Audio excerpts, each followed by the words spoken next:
નમસ્કાર.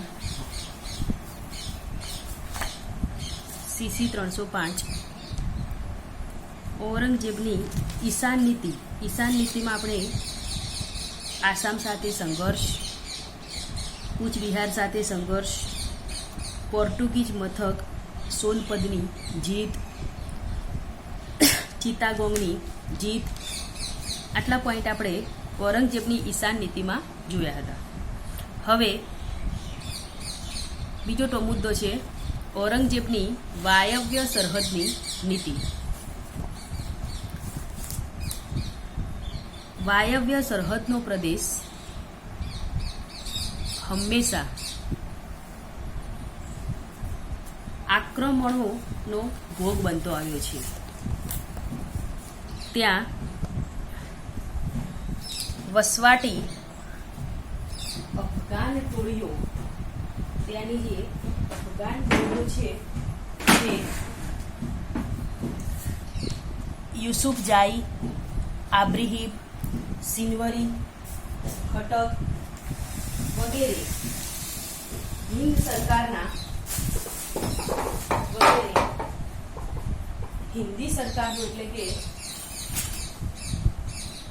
સરકારના તાબા નીચે હતા.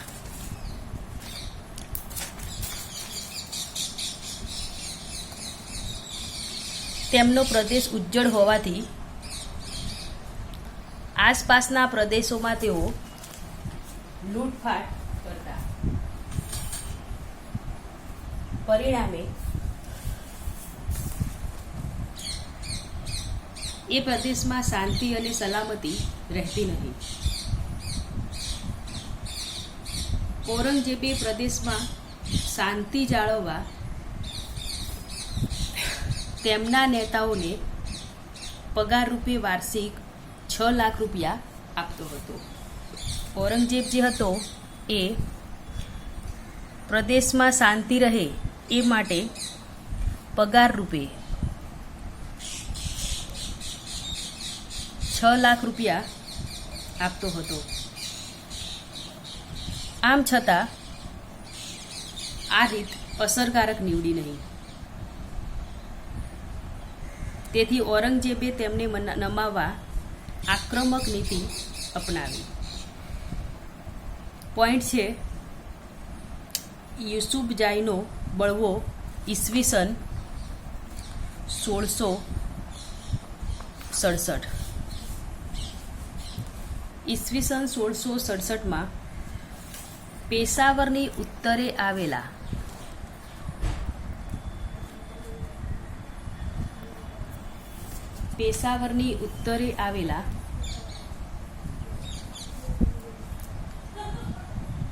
શ્વેત અને બેજારની ખીણમાં રહેતી યુસુફજાઈની ટોળીઓએ મુગલો સામે બળવો પોકાર્યો.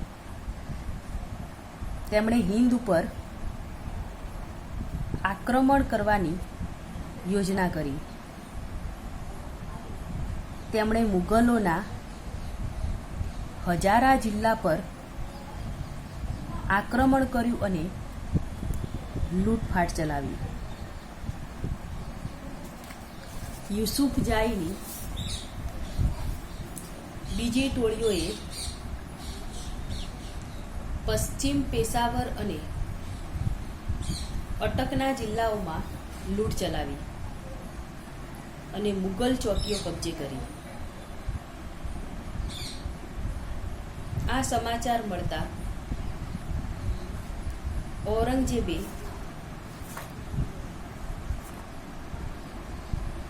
તેમની સામે 3 સેનાપતિઓ રવાના કર્યા.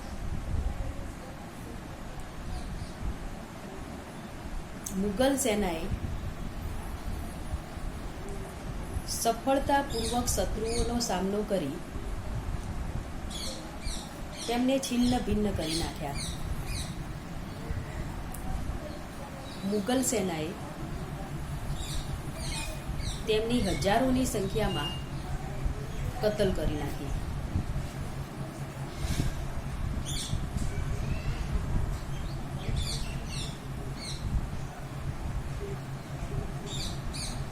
બીજો પોઈન્ટ છે આફ્રિદીઓનો બળવો.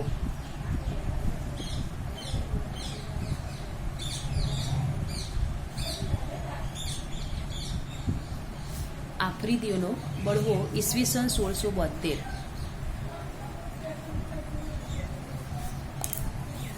વાયવ્ય સરહદ પરના આફ્રિદીઓએ પોતાને સ્વતંત્ર જાહેર કરી મુગલો સામે યુદ્ધ જાહેર કર્યું. તેમણે મુગલ સેનાપતિને યુદ્ધમાં હરાવ્યો અને 10,000 મુગલ સૈનિકોની કતલ કરી. 20,000ને કેદ પકડીને મધ્ય એશિયામાં વેચવા માટે મોકલી દીધા. આમ મુગલ સેનાપતિ માંડ બચ્યો. એટલે કે વાયવ્ય સરહદ પરના જે આફ્રિદીઓ હતા તેમણે પોતાને સ્વતંત્ર જાહેર કરી, એટલે કે પોતાને સ્વતંત્ર જાહેર કર્યા અને મુગલો સામે તેમણે યુદ્ધ જાહેર કર્યું. મુગલ સેનાપતિ જે હતો એને એ લોકોએ યુદ્ધમાં હરાવ્યો અને 10,000 મુગલ સૈનિકોની કતલ એટલે કે હત્યા પણ કરી. 20,000ને કેદ પકડીને 20,000 સૈનિકોને કેદ પકડીને મધ્ય એશિયામાં વેચવા માટે મોકલી દીધા. મુગલ સેનાપતિ માંડ બચ્યો. એટલે કે જે આફ્રિદીઓ હતા એ આફ્રિદીઓએ મુગલો સામે બળવો કર્યો અને મુગલ સેનાપતિને હરાવ્યો. આગળ પોઈન્ટ છે ખટકોનો બળવો.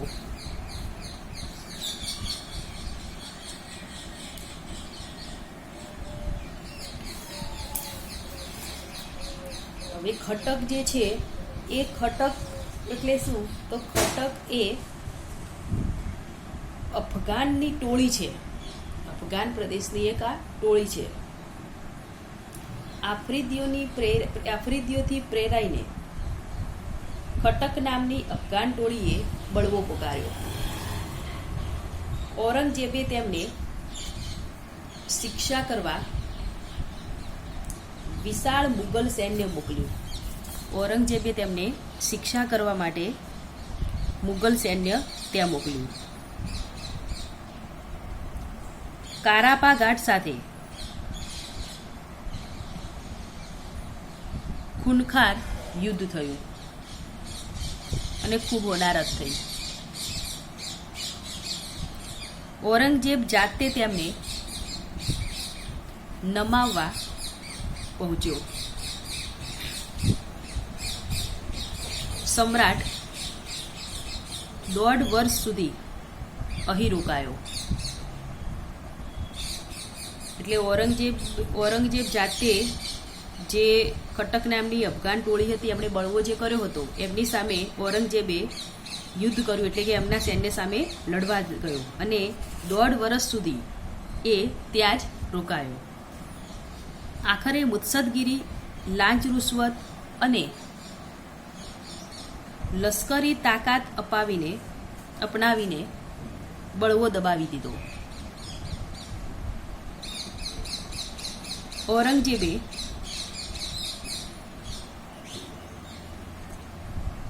કેટલાક સરદારોને મુગલ લશ્કરમાં ઊંચી પદવીઓ આપીને ભેટ જાગીરો આપી.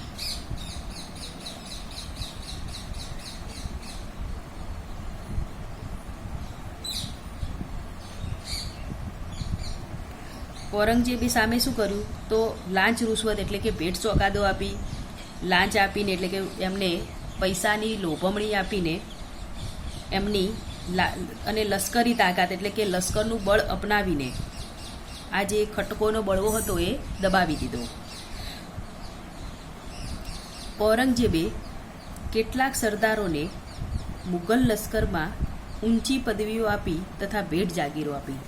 આ ઉપરાંત ઔરંગઝેબે જે સરદારો હતા, ખટકોના અફઘાન સરદારો હતા, તેઓને મુગલ લશ્કરમાં ઊંચા પદ એટલે કે ઊંચા હોદ્દાઓ આપ્યા અને ભેટ જાગીરો આપી.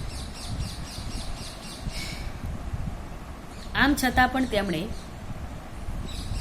સમ્રાટને શરણે આવવાની ના પાડી. એટલે કે સમ્રાટને શરણે એ લોકોએ સરદારોએ, અફઘાન સરદારો હતા, એમને ઔરંગઝેબના શરણે આવવાની ના પાડી. આથી તેમને લશ્કરી તાકાતથી કચડી નાખી. ફરીથી શું થયું કે જે મુગલ સરદારો, જે અફઘાન સરદારો હતા, એમને ઔરંગઝેબ ભેટ સોગાદો આપીને પોતાના સામ્રાજ્યમાં, પોતાના રાજ્યમાં મેળવવા માગતો હતો. તો શું થયું? તો એની જગ્યાએ લશ્કરી તાકાતને કચડી નાખી અને ઔરંગઝેબ 1675માં દિલ્હી પાછો ફર્યો. ઔરંગઝેબની સરહદ નીતિ ખૂબ ખર્ચાળ સાબિત થઈ. એ ટોળીઓને ભેટો, જાગીરો, નિવૃત્તિ વેતનો વગેરે આપીને સમ્રાટે લાખો રૂપિયા ખર્ચી નાખ્યા. તેમ છતાં તેની આ નીતિ અસરકારક નીવડી નહીં. માનવ કુમારીની દ્રષ્ટિએ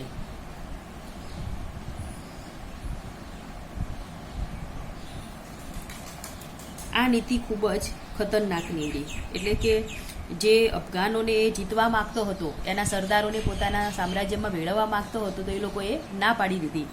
ઔરંગઝેબે એમની પાછળ અઢળક પૈસા, અઢળક ભેટ સોગાદો ખર્ચ્યા, પરંતુ આ જે નીતિ હતી એ સફળ થઈ શકી નહીં.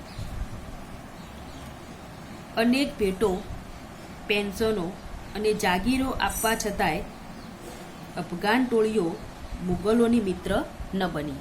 આટલું બધું સામે વસ્તુઓ આપવા છતાં પણ, પેન્શનો, ભેટો, જાગીરો વગેરે આપવા છતાં પણ અફઘાન ટોળીઓ એ મુગલોની મિત્ર એટલે કે મુગલો સાથે એમણે સંધિ ન કરી. એમની જે દુશ્મનાવટ હતી એ ચાલુ જ રહી. રાજપૂતો સાથેના ભાવિ યુદ્ધમાં ઔરંગઝેબ અફઘાનો સાથે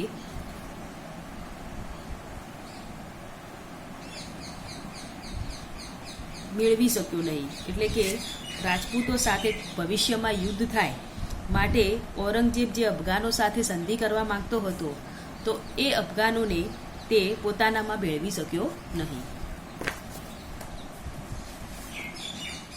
સરહદ ટોળીઓને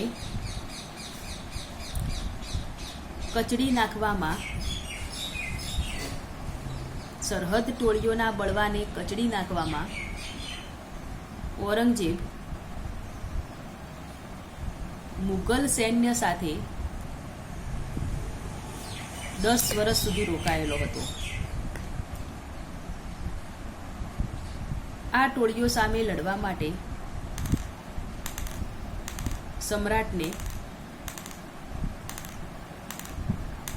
દક્ષિણમાંથી અનુભવી અને શ્રેષ્ઠ લશ્કરી ટોળીઓને બોલાવવી પડી.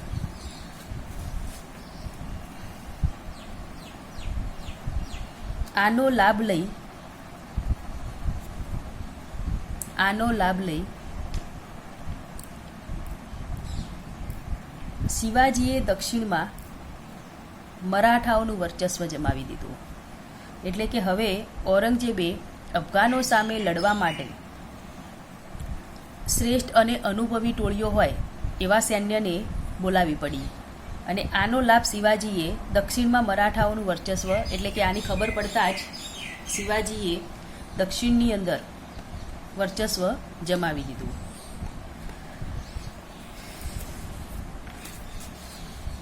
આગળ પોઈન્ટ છે ઔરંગઝેબની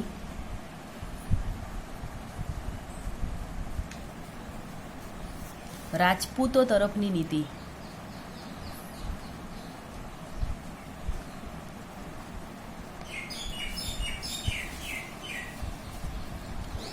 ઔરંગઝેબે શરૂઆતમાં રાજપૂતો સાથે સારો વર્તાવ રાખ્યો હતો.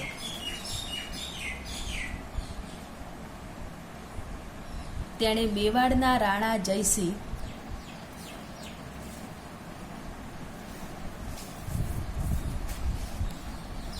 અને મારવાડના રાણા જસવંતસિંહને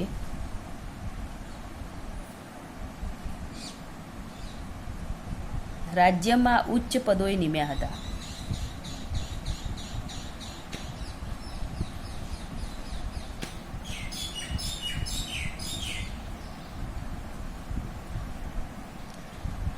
ઔરંગઝેબે શરૂઆતમાં એટલે કે શરૂઆતના સમયમાં ઔરંગઝેબે રાજપૂતો સાથે સારો વર્તાવ એટલે કે સારો વ્યવહાર કર્યો હતો. મેવાડના રાણા જયસિંહ અને મારવાડના રાણા જસવંતસિંહને રાજ્યના ઉચ્ચ પદોએ તેણે નિમ્યા હતા, એટલે કે એના રાજ્યમાં આ લોકોને ઉચ્ચ હોદ્દા એણે આપ્યા હતા. પરંતુ સમ્રાટની અસહિષ્ણુ ધાર્મિક નીતિને લીધે રાજપૂતો સમ્રાટના વિરોધી બન્યા. પરંતુ જે ઔરંગઝેબ હતો એ ચુસ્ત સુન્ની મુસ્લિમ સંપ્રદાયમાં માનતો હતો અને હિન્દુઓની ધાર્મિકતા પ્રત્યે એ કઠોર વલણ અપનાવતો હતો, એટલે કે હિન્દુઓની ધાર્મિક નીતિને તે કચડી નાખવા માગતો હતો. માટે રાજપૂતો તેના વિરોધી બની ગયા. ઔરંગઝેબે ઉત્તર હિંદના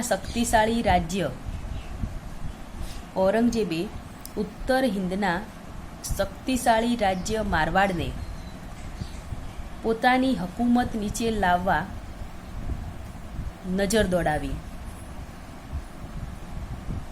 કારણ કે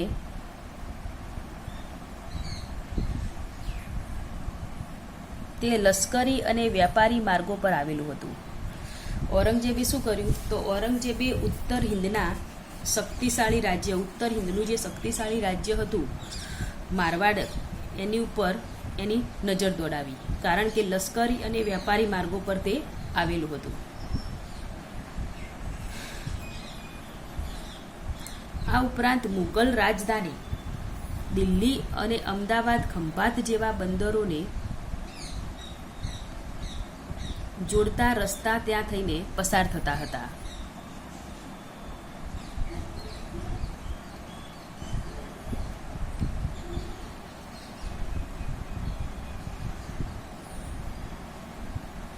તે ઉત્તર હિંદનું એક શક્તિશાળી રાજ્ય હતું જે મુગલ સામ્રાજ્યની સલામતી માટે ભયજનક હતું.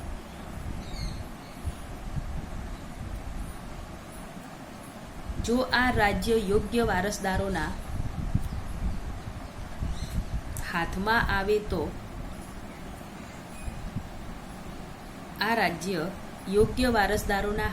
આવે તો તે સમ્રાટના મંદિરો તોડવાની અને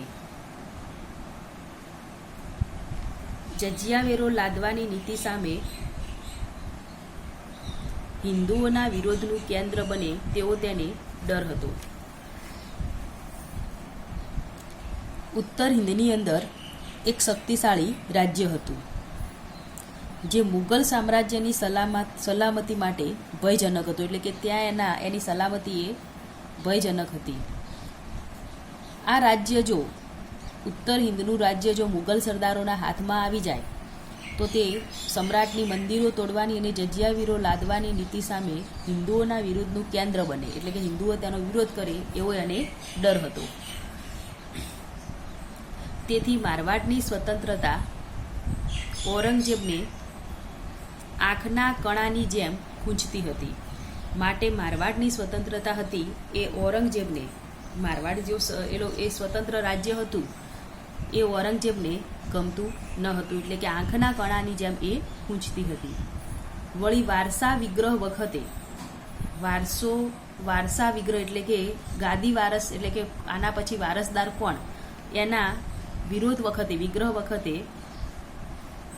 માળવાનો રાજા દારાના પક્ષે લડ્યો હતો. એટલે કે શાહજહાંના મૃત્યુ પછી વારસદાર એટલે કે મુગલ સેનાપતિ કોણ બને એની અંદર વારસા વિગ્રહ ચાલતો હતો. અને આવા સમયે માળવાના જે રાજા હતા એ દારા સિકોના પક્ષે, એટલે કે દારા સિકોનો પક્ષ લઈને ઔરંગઝેબ સામે લડ્યા હતા. તેથી ઔરંગઝેબ તેના પ્રત્યે નાખુશ હતા અને આના જ કારણે ઔરંગઝેબે મારવાડના રાજા સાથે નાખુશ હતા. પોઈન્ટ છે મારવાડ પર આક્રમણ.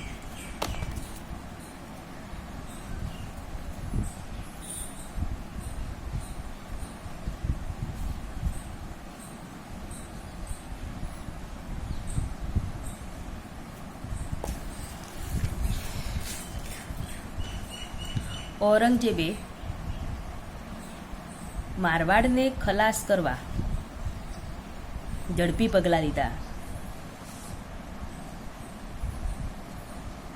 તેણે જોધપુરમાં મુગલ અમલદારોને નિમી દીધા.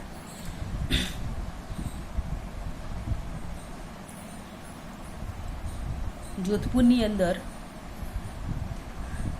મુગલ અમલદારોની એને નિમણૂક કરી લે કે ત્યાં એ લોકોને બેસાડ્યા. ત્યાંથી તે અજમેર ગયો અને જોધપુરથી તે અજમેર ગયો. ત્યારબાદ ઔરંગઝેબે ખાન જહાં બહાકારને મારવાડનો કબજો લેવા, તેના મંદિરો તોડી પાડવા અને મહારાણાની તિજોરી જપ્ત કરવા રવાના કર્યું.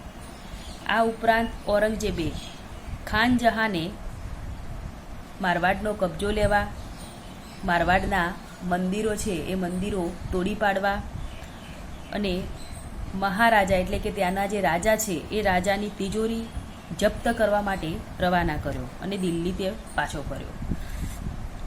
ઈસવીસન 1679માં ઔરંગઝેબે મારવાડના કેટલાક મંદિરો તોડી પડાવ્યા. તેમના ઉપર ફરીથી જજિયાવેરો કર એ લાદ્યો. ઇન્દ્રસિંહ રાઠોડને 36 લાખ રૂપિયા વારસા ફીના લઈને જોધપુરની ગાદીએ બેસાડ્યો.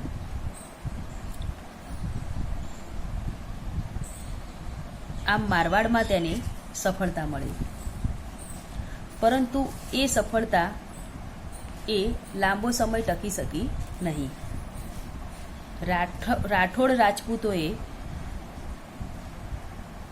જસવંતસિંહના પુત્ર અજીતસિંહને વારસ તરીકે અને મારવાડના શાસક તરીકે સ્વીકારવા ઔરંગઝેબને વિનંતી કરી કે જે જસવંતસિંહ એના દરબારની અંદર ઉચ્ચ હોદ્દા પર નિમેલા હતા. જસવંતસિંહને ઔરંગઝેબે એ જસવંતસિંહના પુત્ર અજીતસિંહને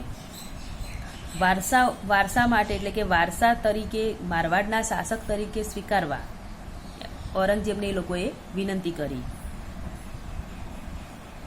પરંતુ ઔરંગઝેબે અજીતસિંહને ઇસ્લામ ધર્મ સ્વીકારવાની શરતે મારવાડની ગાદી આપવાનું જણાવ્યું. એટલે કે ઔરંગઝેબે અજીતસિંહને ઇસ્લામ ધર્મ એમને સ્વીકારવો પડશે એવી શરતે મારવાડની ગાદી આપવા જણાવ્યું. સમ્રાટની આ અયોગ્ય માંગણીથી રાઠોડોનું સ્વમાન ગવાવ્યું. એટલે કે આવું અમે ઇસ્લામ ધર્મ અપનાવી ન શકીએ અને આના કારણે રાઠોડોનું અપમાન એટલે કે એમનું જે સ્વમાન હતું એ સ્વમાન ગવાયું. તેઓએ આ અન્યાયનો બદલો લેવાનું નક્કી કર્યું.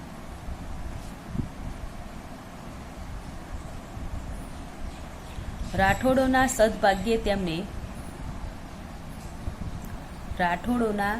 સદભાગ્યે તેમને દુર્ગાદાસ નામના વફાદાર અને સુરવીર રાઠોડની મદદ મળી. એટલે કે આ જે રાઠોડો હતા એમને જે રાજા હતા એમને દુર્ગાદાસ નામના વફાદાર સુરવીર રાઠોડની મદદ મળી. આથી ઔરંગઝેબે રાજપૂત રાણીઓ અને અજીતસિંહને પકડવા માટે લશ્કર મોકલ્યું. ત્યારે કેટલાક રાજપૂતો તેમના પર તૂટી પડ્યા. ઔરંગઝેબે જ્યારે રાજપૂત રાણીઓ અને અજીતસિંહને પકડવા માટે લશ્કર મોકલ્યું ત્યારે કેટલાક રાજપૂતો એ સૈન્ય ઉપર તૂટી પડ્યા. આ વ્યવસ્થાનો લાભ લઈ અને આ જે સમયે યુદ્ધ ચાલતું હતું એવા સમયે દુર્ગાદાસે બંને રાણીઓને પુરુષોનો સ્વાગ સજાવ્યો, એટલે કે બંને રાણીઓને પુરુષોના કપડાં પહેરાવ્યા અને તેમને તથા અજીતસિંહને લઈ દિલ્હીથી પલાયન થઈ દિલ્હીમાંથી નીકળીને તે જોધપુર પહોંચી ગયો, એટલે કે એના રાજ્યની અંદર એ પાછો ફર્યો.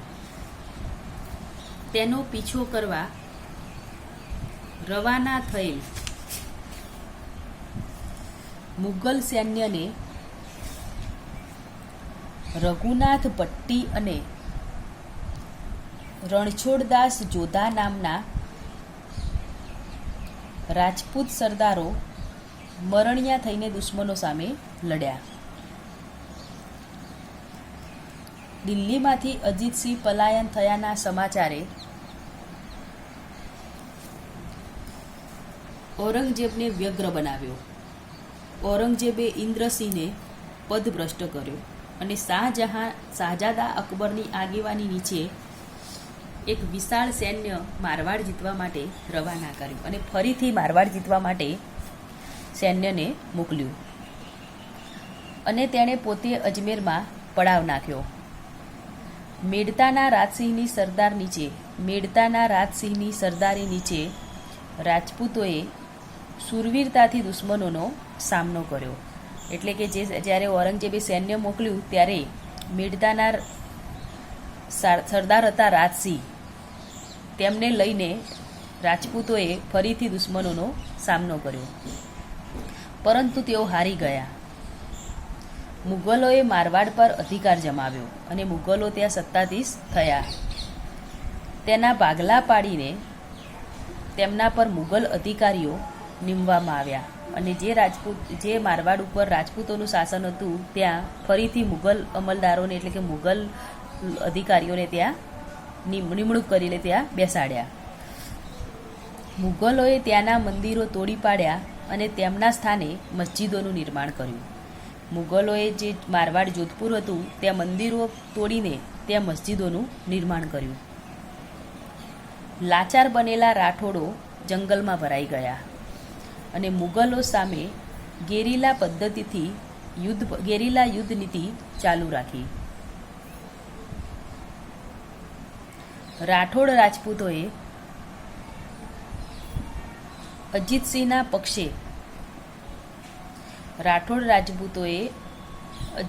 પક્ષે મુગલો સામે શસ્ત્રો ઉઠાવ્યા.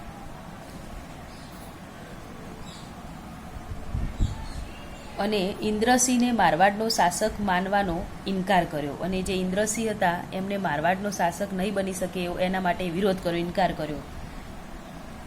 ઔરંગઝેબે આ મુશ્કેલીનો સામનો કરવા ઇન્દ્રસિંહને પદભ્રષ્ટ કર્યો અને શાહજાદા અકબરની નેતાગીરી નીચે એક મોટું લશ્કર મારવાડ વિજય માટે મોકલ્યું અને તેણે પોતે પણ અજમેરમાં પડાવ નાખ્યો. મેડતાના રાજસિંહની નેતાગીરી નીચે રાજપૂતોએ વીરતાથી મુગલોનો સામનો કર્યો, પરંતુ તેમની હાર થઈ અને મુગલોએ મારવાડ પર અધિકાર જમાવ્યો.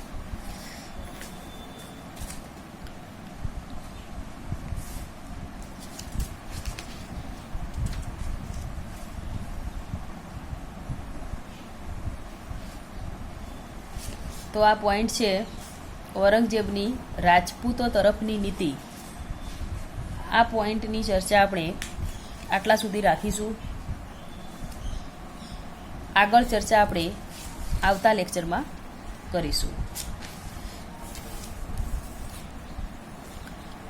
આના પછીનો જે પોઈન્ટ છે, આનો જે મારવાડ ઉપર આક્રમણ અકબરની રાજપૂત નીતિ છે એનો જે પોઈન્ટ છે એની ચર્ચા આપણે આગળના લેક્ચરમાં કરીશું. એટલે કે રાજપૂત નીતિની અંદર આપણે મારવાડ પર આક્રમણનો જે પોઈન્ટ છે એની પર ચર્ચા ચાલે છે અને એ પોઈન્ટ અધૂરો છે. તો આગળના પોઈન્ટ એટલે કે અધૂરો પોઈન્ટ છે એની ચર્ચા આપણે આવતા એટલે કે નેક્સ્ટ લેક્ચરમાં કરીશું.